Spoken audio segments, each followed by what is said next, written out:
Desejamos cumprimentar a todos com a paz gloriosa de nosso Senhor e Salvador Jesus Cristo. Queremos dar as boas-vindas a todos os nossos amados e queridos irmãos ao nosso segundo trimestre de 2025. Eu sou o pastor Tomé Picanço e nós estamos aqui para dar mais uma lição da Escola Bíblica Dominical. Dessa feita, com o tema no segundo trimestre. E o Verbo se fez carne, Jesus sob o olhar do apóstolo do amor. Nós vemos que nós vamos trabalhar nesse nosso segundo trimestre com este tema, né? E o Verbo se fez carne.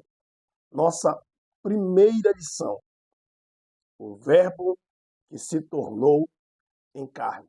Nesse trimestre, estudaremos o Evangelho de João. Entre outros tópicos, discutiremos a divindade de Jesus, a obra transformadora do Espírito Santo, os milagres realizados pelo Mestre, sua crucificação, morte e ressurreição. Nosso comentarista é o pastor Elianai Cabral, que atua como consultor doutrinário da CGADB e da CPAD, além de conferencista e autor de várias obras. Em nossa primeira lição, realizaremos um estudo introdutório neste Evangelho, analisando sua estrutura e objetivos.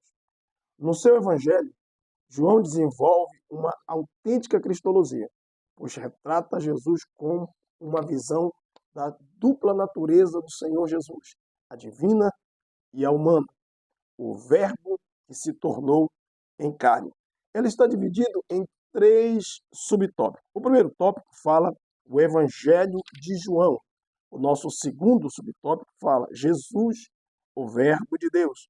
E concluiremos o nosso terceiro subtópico falando sobre a encarnação do Verbo. Vamos para o nosso texto áureo. Diz assim: E o Verbo se fez carne e habitou entre nós. E vimos a sua glória, como a glória do unigênito do Pai, cheio de graça e de verdade. João capítulo 1, versículo 14. Verdade prática. O Verbo de Deus inseriu-se na história, assumindo a forma de homem para redimir os pecadores. Leitura bíblica, encontrada no Evangelho de João, capítulo 1, do versículo 1 até o versículo 14. Diz assim: No princípio era o Verbo, e o Verbo estava com Deus, e o Verbo era Deus. Ele estava no princípio com Deus. Todas as coisas foram feitas por ele, e sem ele nada do que foi feito se fez. Nele estava a vida, e a vida era a luz dos homens. E a luz resplandece nas trevas, e as trevas não a compreenderam. Houve um homem enviado de Deus, cujo nome era João. Este veio para testemunho, para que testificasse da luz, para que todos crescem por ele. Não era ele a luz, mas para que testificasse da luz. Ali estava a luz verdadeira, que ilumina a todo homem que vem ao mundo. Estava no mundo, e o mundo foi feito por ele, e o mundo não o conheceu. Veio para o que era seu, e os seus não o receberam. Mas a todos quantos o receberam, deu-lhes o poder de serem feitos filhos de Deus, aos que creem no seu nome, os quais não nasceram do sangue, nem da vontade da carne, nem da vontade do homem, mas de Deus. E o Verbo se fez carne e habitou entre nós, e vimos a sua glória, como a glória do unigênito do Pai, cheio de graça e de verdade. Querido, vamos trabalhar nesse trimestre sobre o quarto livro do Novo Testamento, que é o Evangelho, segundo escreveu São João. O evangelista João foi o mais novo dos discípulos do Senhor e o último a morrer. Escreveu o seu evangelho por volta do ano 90 depois de Cristo, no período do imperador Domiciano. Além da perseguição do Império Romano, a igreja, que estava nos seus primórdios, também era combatida pelas heresias dos ebionitas, que divulgavam a heresia de que não acreditavam na divindade de Jesus, juntamente com os gnosticismos, que também não criam na humanidade de Cristo. Então João passou a registrar os fatos que ainda não haviam sido registrados nos evangelhos sinóticos de Mateus, Marcos e Lucas, e com o seguinte propósito: estes, porém, foram escritos para que creiais que Jesus é o Cristo, o Filho de Deus, e para que, crendo, tenhas vida em seu nome. Então João escreve para os santos, Louvado seja o nome do Senhor Jesus, a fim de que cada um de nós, ao lermos o seu Evangelho, venhamos crer que Jesus, de fato, é o Cristo, o ungido de Deus, o Messias, e é o Filho de Deus, o Deus vivo e o Deus encarnado. E que, crendo nele, tenhamos vida eterna em seu nome. Primeiro tópico, o Evangelho de João. Nós temos 3 subtópicos dentro desse primeiro tópico. Primeiro, autoria e data, o propósito do Evangelho e a natureza de Jesus. Autoria e data. Veja, o autor do Evangelho, que leva o seu próprio nome, é o próprio João. Diz aqui o texto, e Pedro, voltando-se, viu o que seguia aquele discípulo a quem Jesus amava, e que na ceia se recostara também sobre o seu peito, e que dissera, Senhor, quem é que te há de trair? Este é o discípulo que testifica estas coisas e as escreveu, e sabemos que o seu testemunho é verdadeiro. João capítulo 21, versículo 20 e o versículo 24. Perceba que, apesar de que João não está o seu nome escrito de forma nominal no seu evangelho, no entanto, ele afirma que quem escreveu esse evangelho era o discípulo a quem Jesus amava. E o mesmo apóstolo João é conhecido nas Escrituras Sagradas como o discípulo a quem Jesus amava.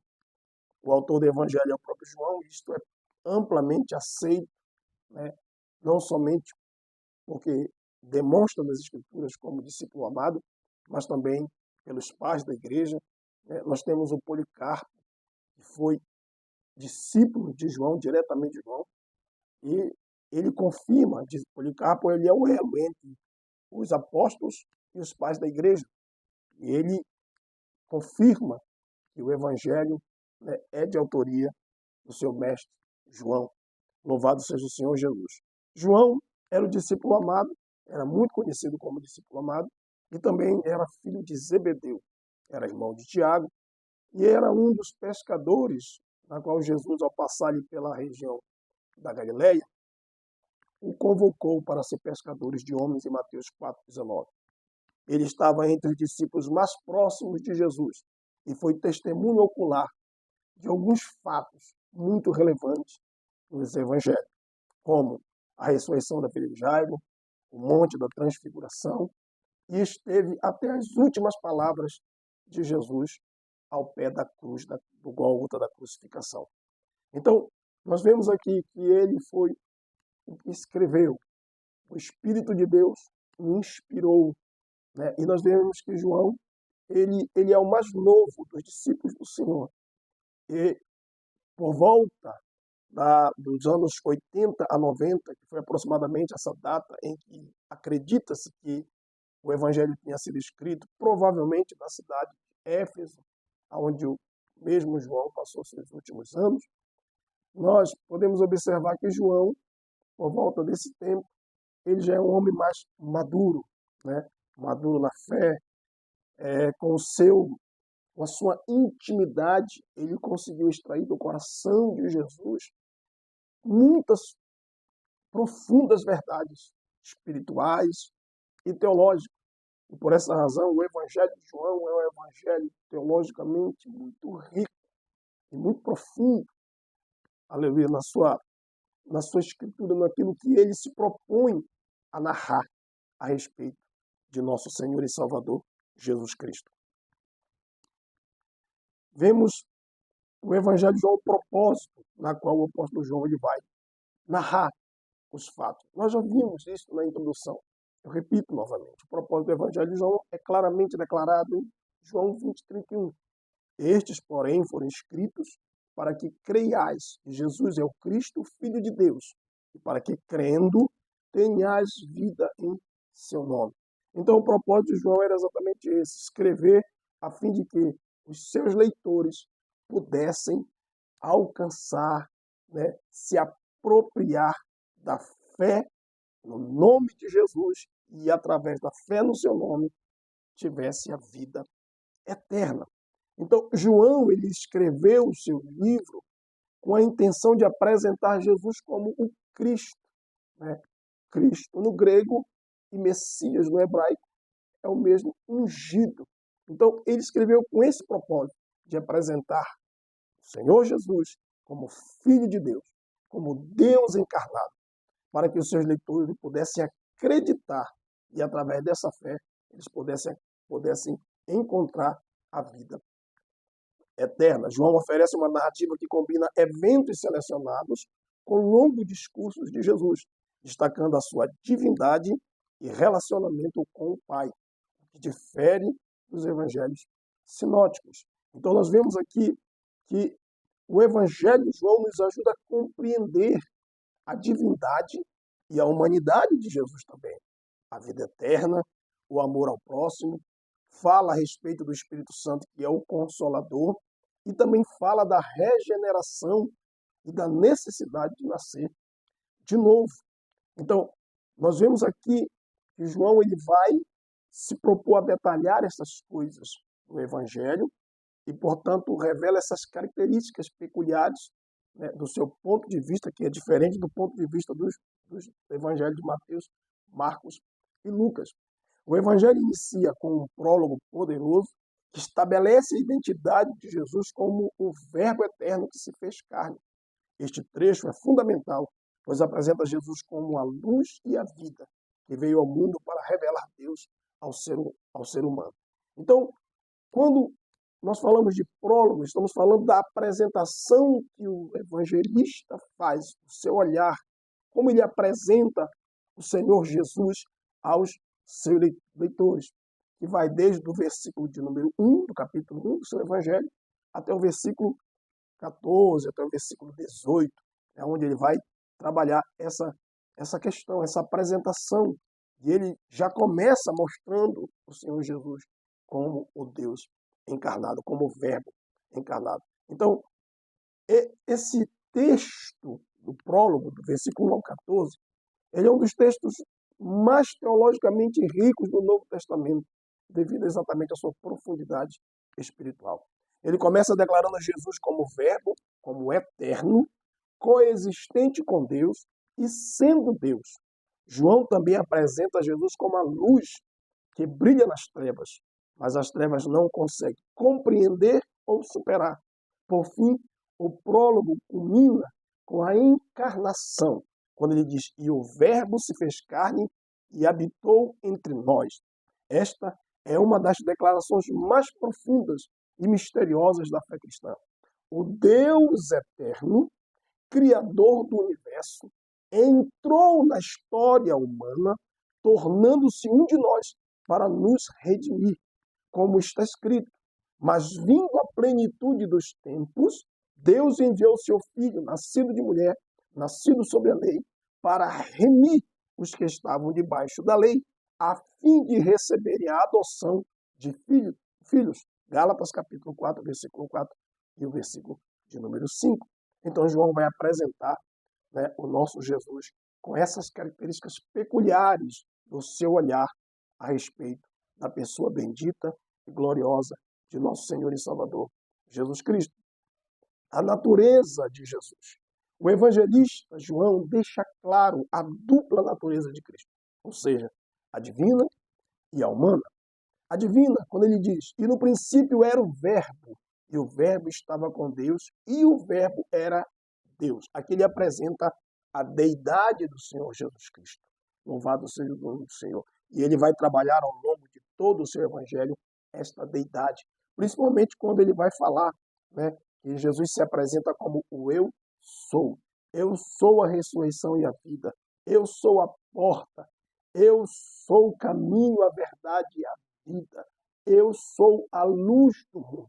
Esta expressão, eu sou, é a mesma apresentada pelo Senhor Deus para Moisés na sarça ardente. Então nós vemos que ele vai trabalhar esta questão. Ele vai dizer para os fariseus, né, e para os escribas: antes que Abraão existisse, eu sou. Então ele vai mostrar esta verdade em todo o seu evangelho. De maneira, queridos, que João, ele afirma de forma muito clara tanto a divindade quanto à humanidade de Jesus.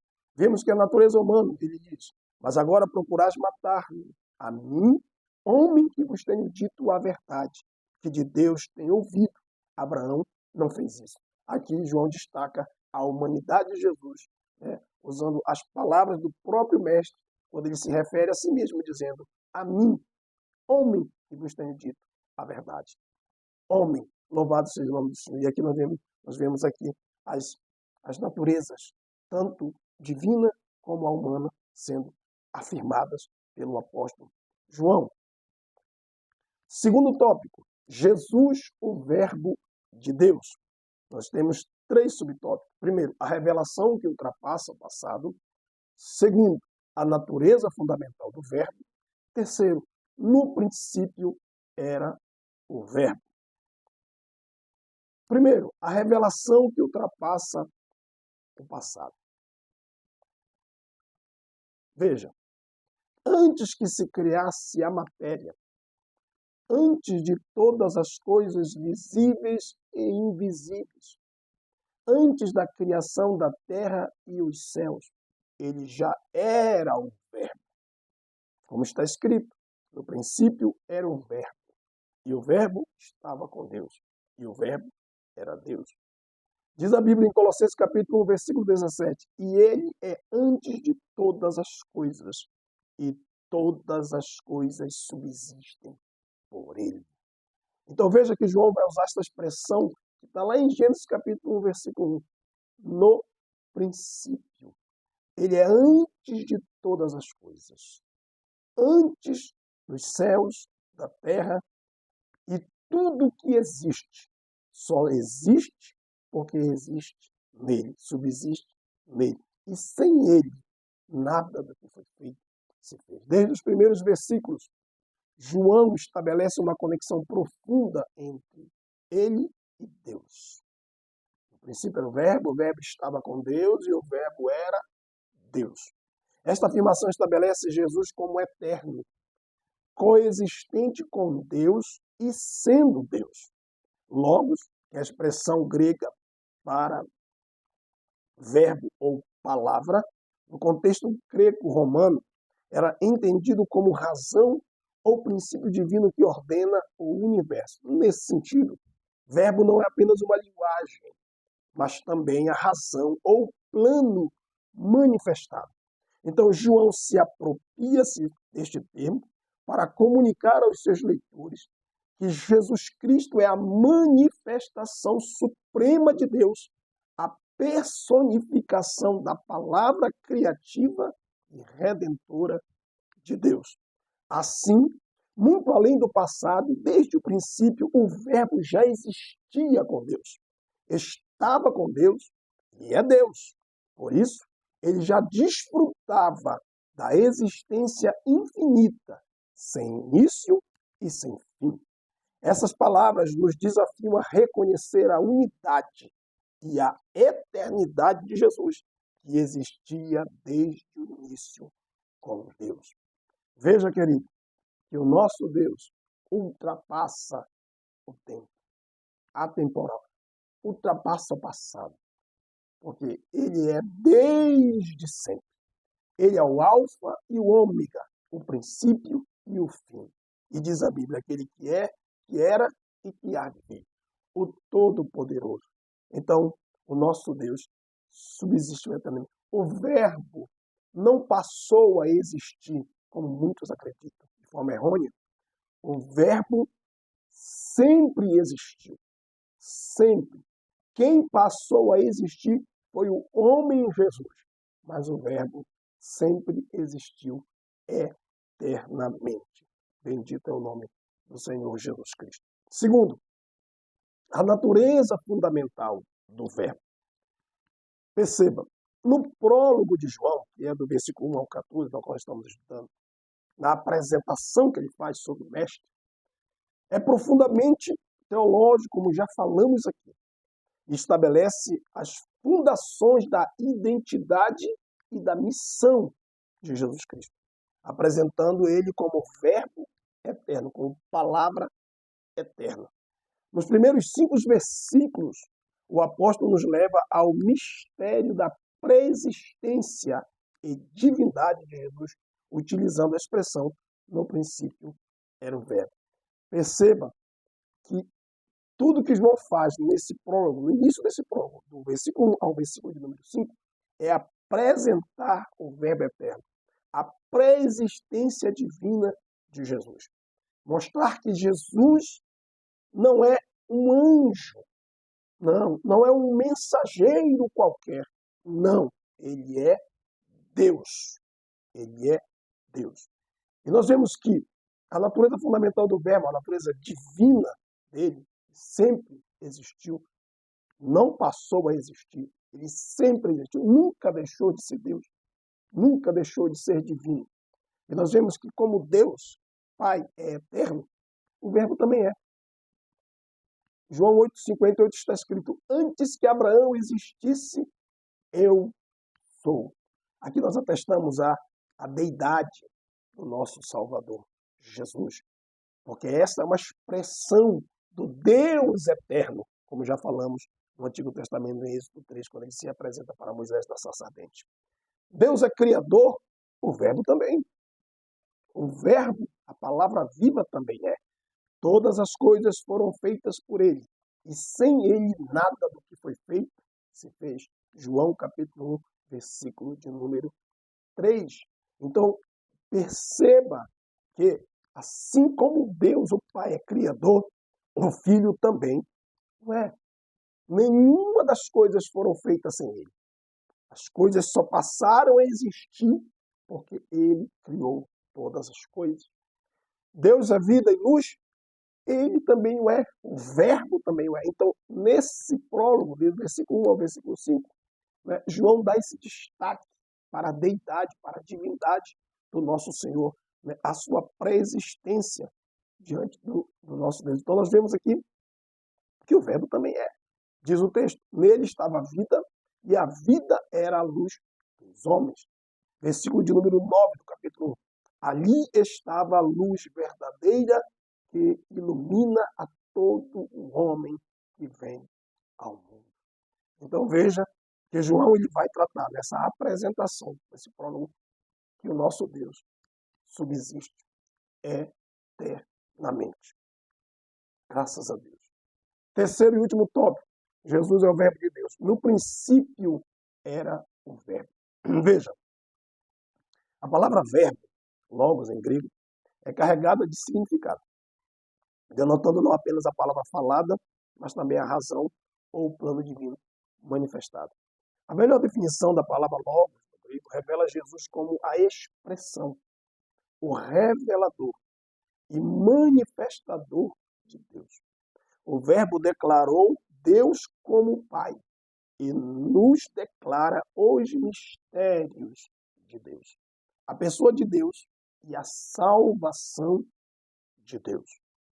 Perceba que o verbo revela para nós o nosso Deus. O verbo mostra para nós o nosso Deus de maneira clara e nítida. No Evangelho de João, capítulo 14, versículo 9, está escrito assim: disse-lhe Jesus: estou há tanto tempo convosco e não tendes conhecido Filipe. Quem me vê a mim, vê o Pai. Como dizes tu, mostra-nos o Pai? Ou seja, ele era a expressão do Pai, a perfeita expressão de Deus. Sim, está escrito em Colossenses capítulo 2, versículo de número 9, porque nele, Jesus, habita corporalmente toda a plenitude da divindade. Para os leitores judeus, afirmar que Jesus é a encarnação de Deus é blasfêmia. Para os leitores gregos, dizer que o verbo se fez carne era inconcebível e impensável. Para a igreja do Deus vivo, revela que Jesus é o Deus encarnado, o Emanuel, que Deus nos prometeu através do profeta Isaías. Ele é o Deus conosco, o Deus presente, o Deus que está no nosso meio, o Deus que está dentro de cada um de nós. Louvado seja Deus, porque ele é transcendente, mas ele é também imanente. Ele está dentro da nossa vida, residindo, habitando na nossa vida. E o nosso corpo é o seu santuário, é o seu santo templo. E ele habita em nós e entre nós, como diz as Escrituras. Terceiro e último ponto, a encarnação do Verbo.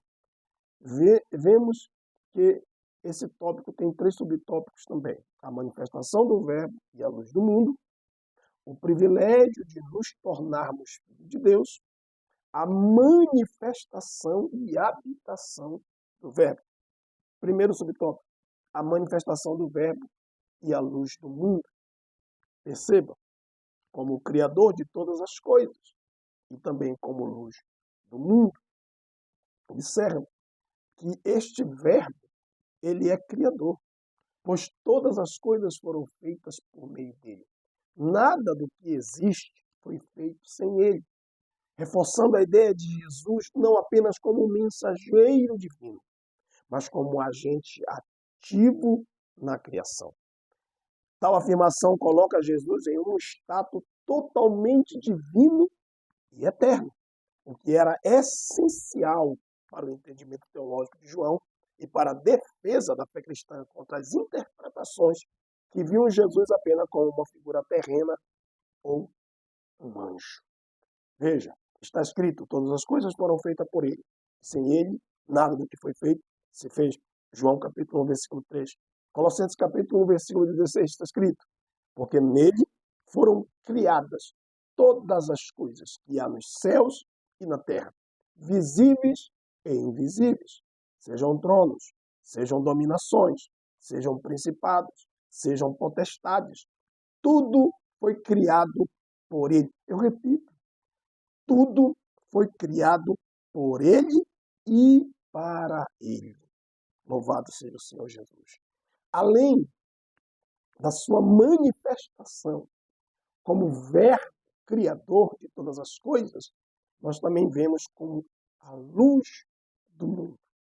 A luz que ilumina a todo homem que vem ao mundo.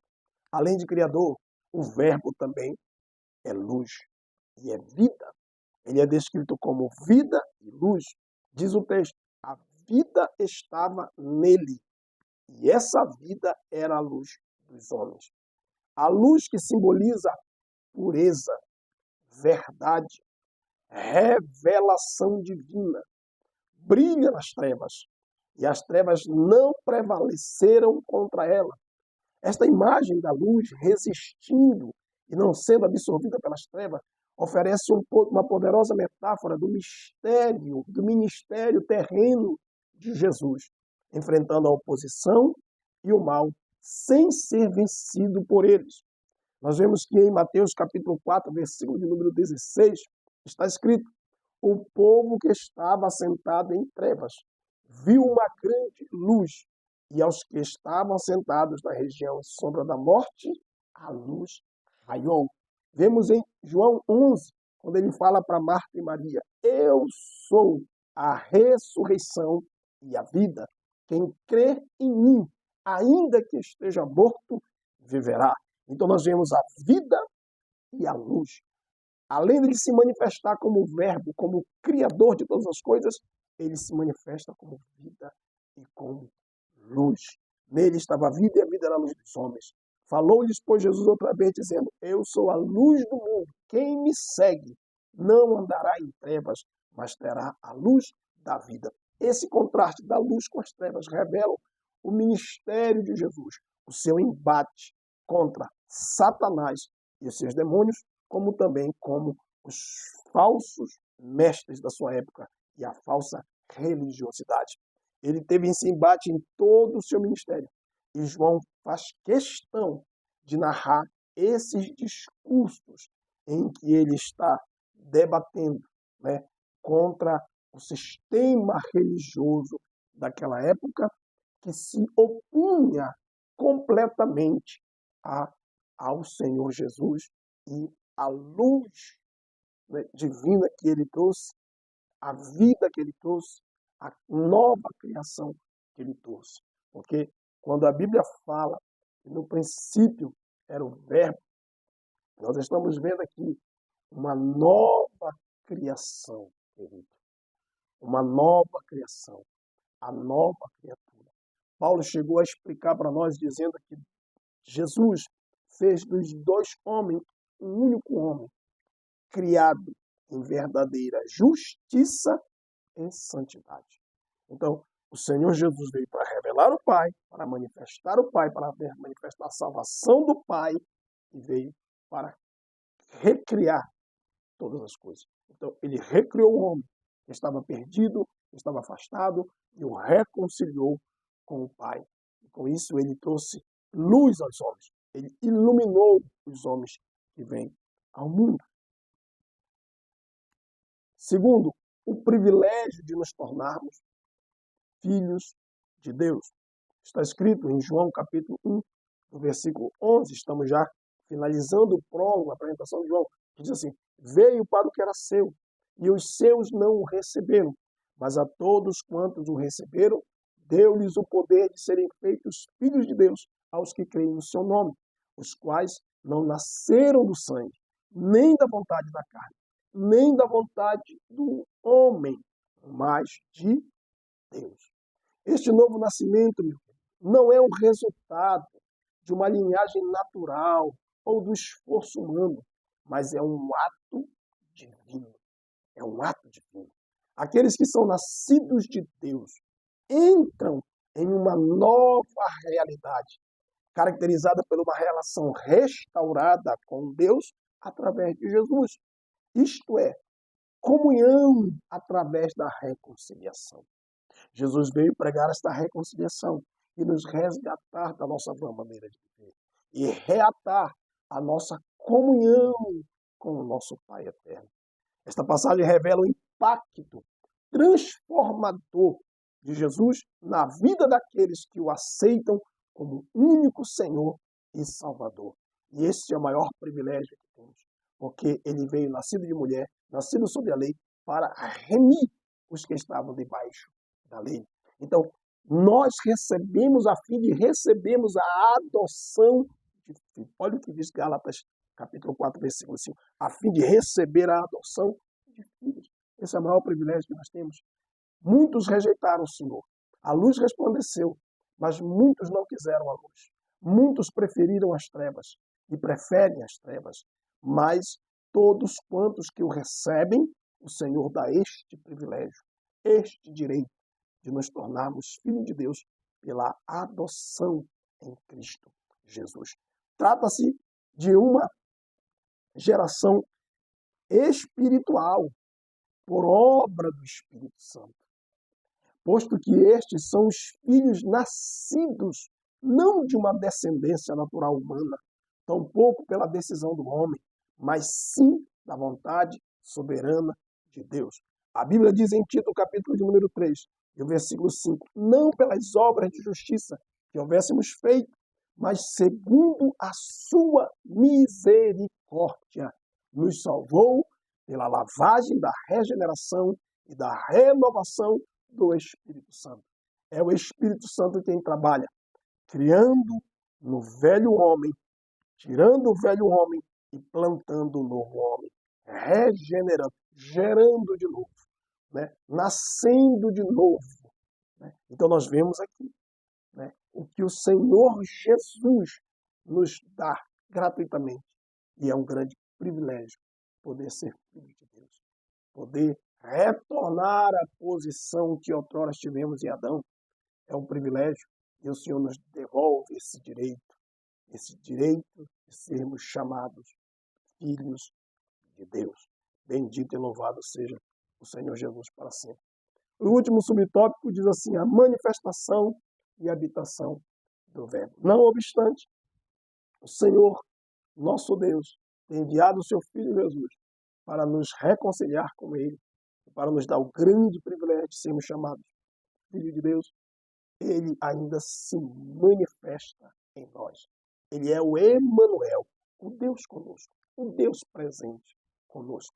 O Verbo se fez carne, no versículo de número 14, e habitou entre nós, e vimos a sua glória, como a glória do unigênito do Pai, cheio de graça e de verdade.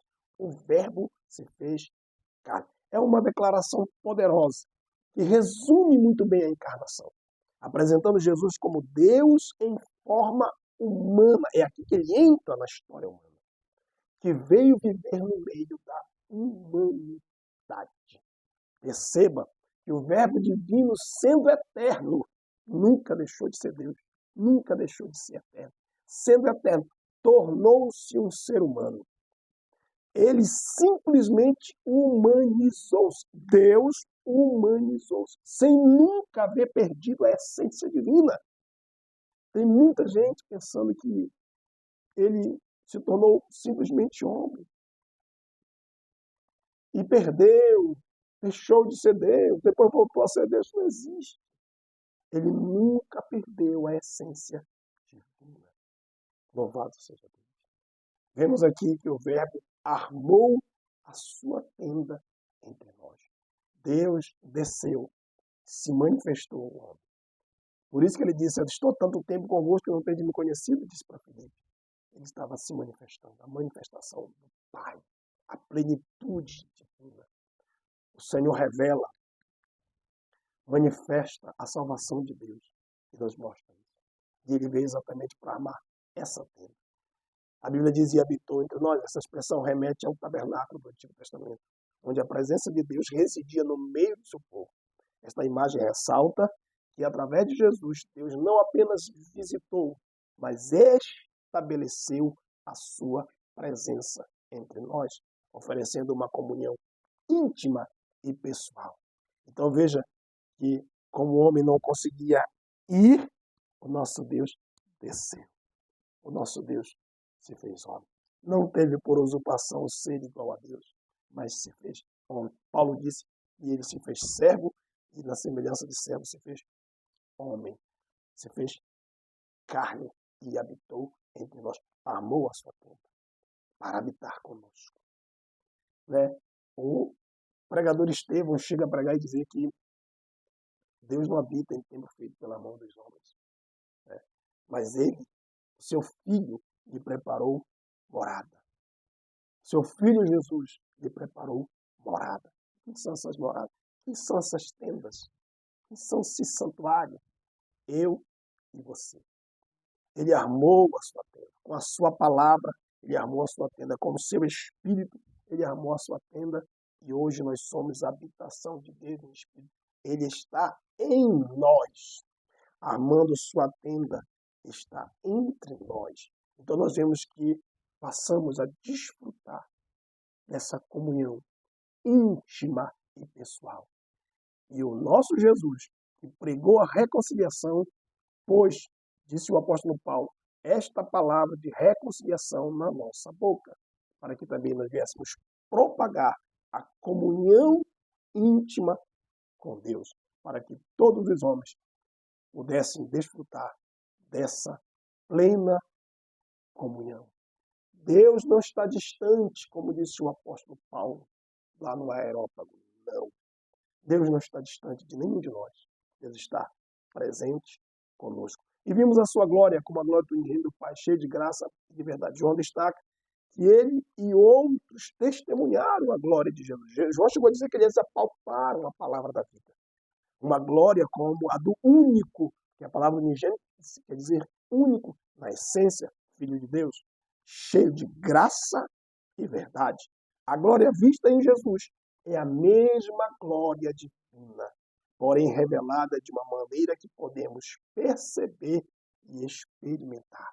Então, aquela glória que o povo de Israel não podia nem olhar para a face de Moisés, aquela glória do monte, que o povo tremia de medo, corria com o som da buzina e o monte Horebe fumegava até a sua base. Aquela mesma glória, agora personificada na pessoa de Jesus, para que pudéssemos perceber e experimentar. E esta glória do Filho de Deus, da graça e da verdade, cheia de graça e de verdade, ela está entre nós. Nós podemos ver a glória de Deus, ver a manifestação de Deus. Como? Através da transformação, através do impacto que o Filho de Deus trouxe ao coração do homem, de transformá-lo, de levá-lo ao seu Criador e de restaurar a sua íntima comunhão com Deus.